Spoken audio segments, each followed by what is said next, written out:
ओम दुर्गे नमः। शक्ति को क्षमता की क्षमता की। भगवान शंकर के अवतार दुर्वासा ऋषि ने सभी देवताओं को श्राप दे दिया।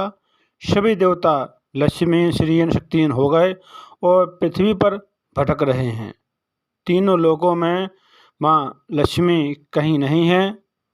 लक्ष्मी देवी तीन रूपों में विराजमान रहती है। एक रूप से भगवान विष्णु के पास वैकुंठ लोक में, और दूसरे रूप में स्वर्ग में निवास करती हैं, और तीसरे रूप में माँ लक्ष्मी पृथ्वी पर वास करती हैं। क्या कारण था कि दुर्वासा ऋषि के शाप के कारण सभी देवता लक्ष्मीहीन श्रीहीन शक्तिहीन होकर पृथ्वी पर भटक रहे हैं, भ्रमण कर रहे हैं। बहुत ही सुंदर अद्भुत प्रसंग है, कथा को सुनते रहें। दुर्वासा ऋषि ने आदिशक्ति की तपस्या 1000 वर्षों तक की थी। तब माँ आदिशक्ति प्रसन्न हुई। तब दुर्वासा ऋषि ने माता से कहा, हे मातुश्री, तुम मुझे अपनी माला दे दो जो आप पहने हुए हैं, जो सदा एक जैसी रहती है और वह माला कभी कुम्हलाती नहीं है। तब माता आदिशक्ति ने दुर्वासा ऋषि के मांगने पर वह माला दे दी। तब ऋषि दुर्वासा बहुत प्रसन्न हुए और माला को लेकर चल पड़े। फिर रास्ते में इंद्रदेव मिले।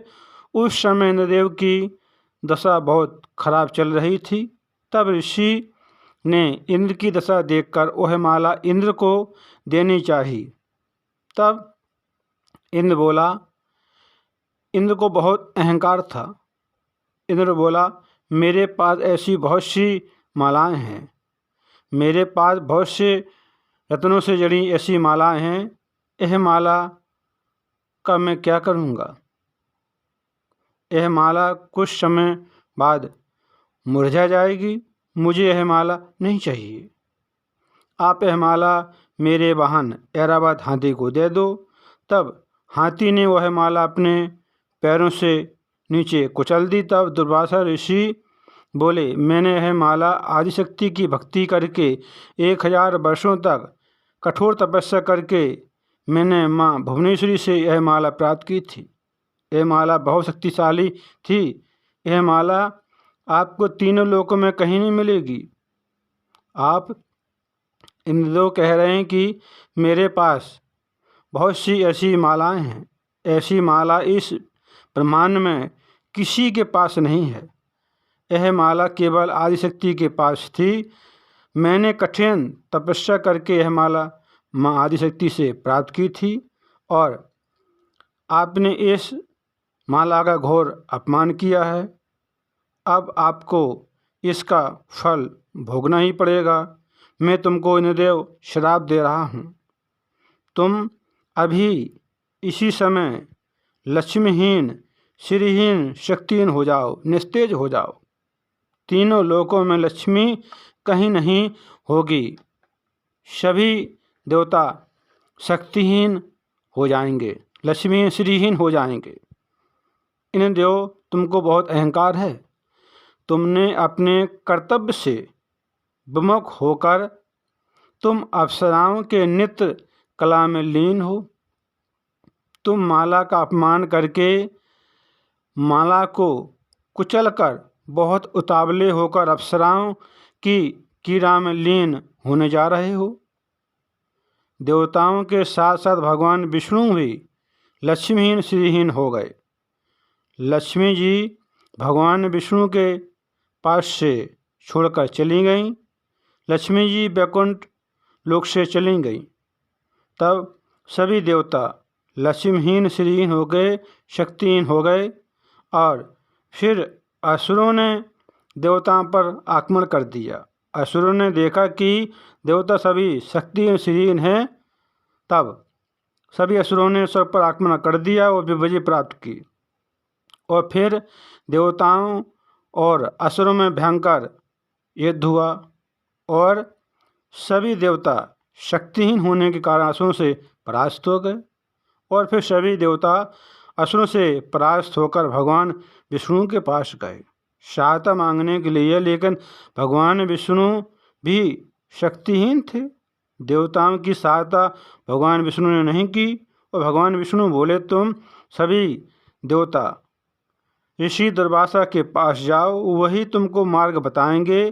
तब भगवान विष्णु के कहने पर सभी देवता ऋषि दुर्वासा के पास गए और ऋषि दुर्वासा से सभी देवता क्षमा मांगने लगे।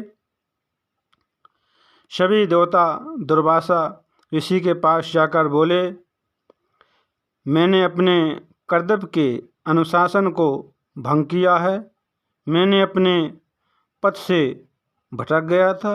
मैंने अपने कर्म और समय के अनुशासन के साथ साथ व्यवहार के अनुशासन का उल्लंघन किया है।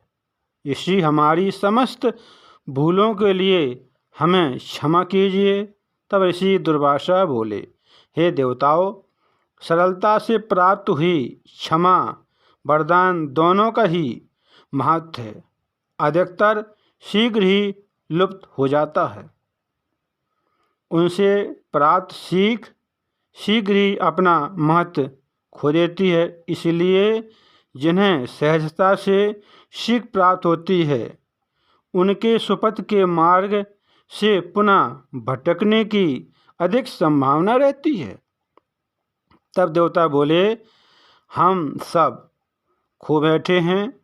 हमारे पास कुछ नहीं है। हम सब कुछ गवा चुके हैं। हम लक्ष्मीहीन, शक्तिहीन, श्रीहीन हो गए, निस्तेज हो गए। हम ये सीख किसी तरह नहीं भूल सकते हैं। तब दुर्वासा ऋषि बोले, अभी आपको और श्रम करना होगा। आपको अपनी श्रीहीन अवस्था से मुक्ति पाने के लिए सागर मंथन करना होगा। अनुशासनहीनता के कारण देवताओं को श्रीहीन होना पड़ा था। तब सभी देवता भगवान विष्णु के पास गए। तब भगवान विष्णु ने कहा, तुम देवताओं और असुरों दोनों मिलकर समंथन करो, और जो कुछ समंथ मंथन से निकलेगा वह दोनों असुर और देवता आपस में बांट लेना। असुर तभी तैयार हुए थे जब देवताओं ने कहा, श्रमंथन से जो कुछ निकलेगा वह आधा आधा बांट लेंगे। तब श्रमंथन को असुर तैयार हुए, और जब श्रमंथन होने लगा तब देवताओं ने छुपाया कि समंथन से अमृत निकलेगा। लेकिन असुर इतने चतुर थे, उन्होंने पहले पता लगा लिया कि इस मंथन से अमृत निकलेगा और हम उस अमृत को अपने अधिकार में ले लेंगे। और श्रमंथन होने लगा। जब श्रमंथन हुआ, श्रमंथन से 14 रत्न निकले और उसी से लक्ष्मी जी निकली। लक्ष्मी जी 3 रूप में विराजमान रहती हैं। एक रूप से वैकुंठ लोक में भगवान विष्णु के पास, दूसरे रूप में स्वर्गलोक में, तीसरे रूप में इस पृथ्वी पर मृतलोक में वास करती हैं। अगर लक्ष्मी नहीं है तो मनुष्य श्रीहीन हो जाएगा और शक्तिहीन हो जाएगा। इसलिए बिना लक्ष्मी के कोई कुछ नहीं कर सकता है। इसलिए दुर्वासा ऋषि ने सभी देवताओं को श्राप दे दिया था कि जब तुम्हारे पास ऐश्वर्य की देवी नहीं रहेगी, शक्ति नहीं रहेगी, तुम्हारे पास धन संपदा नहीं रहेगी, तुम क्या कर सकते हो? कुछ नहीं। और श्रमंथन हुआ। श्रमंथन से लक्ष्मी जी निकली और पुनः भगवान विष्णु से लक्ष्मी जी ने विवाह किया। उनको पुष्पों की माला अर्पित की, उनसे विवाह किया और सभी देवता पुनः शक्तिशाली हुए, धन और संपत्ति से संपन्न हुए, दुर्वासा ऋषि के शाप से मुक्त हुए। दुर्वासा ऋषि ने कहा था, श्रमंथन से लक्ष्मी जी निकलेंगी और वह तुमको प्राप्त हो जाएंगी और फिर से भगवान विष्णु से पुनः विवाह करेंगी। तब सभी देवता शक्तिहीन से शक्तिशाली हो जाएंगे और अपने इस शाप से मुक्त हो जाएंगे। कथा देव भागवत सी थी। कथा बहुत ही सुंदर थी। भगवान शंकर के अवतार दुर्वासा ऋषि को क्रोध आ गया। जब इंद्र ने दुर्वासा ऋषि ने माँ भुवनेश्वरी की 1000 वर्षों तक कठिन तपस्या की और माँ भुवनेश्वरी से पुष्पों की माला प्राप्त की जो कभी नहीं कुमलाती है, शक्तिशाली थी, और इंद्र ने उस माला का अपमान किया, इसलिए इंद्र को उसका दंड भोगना पड़ा। इंद्र ने अपने पद का दुरुपयोग किया। इंद्र को बहुत अहंकार था, उसी अहंकार के कारण इंद्र को बहुत बड़ा कष्ट भोगना पड़ा। इसलिए मनुष्य को अहंकार नहीं करना चाहिए, अपने पद का हो, धन का हो या बल का हो। अहंकार किसी का नहीं रहा। अहंकार एक न एक दिन तो दूर होता ही है, खत्म होता ही है, चूर्ण चूर्ण होता ही है। इसलिए इंद्र ने अहंकार किया तो दुर्वासा ऋषि ने इंद्र का अहंकार चूर चूर कर दिया, खन खन कर दिया, और इंद्र को बहुत वर्षों तक दुख भोगना पड़ा। कथा बहुत ही सुंदर थी। कथा को सुनते रहें, काम करते रहें, मैया का नाम जपते रहें। शिव भक्तों को शमतक शमतक शमतक।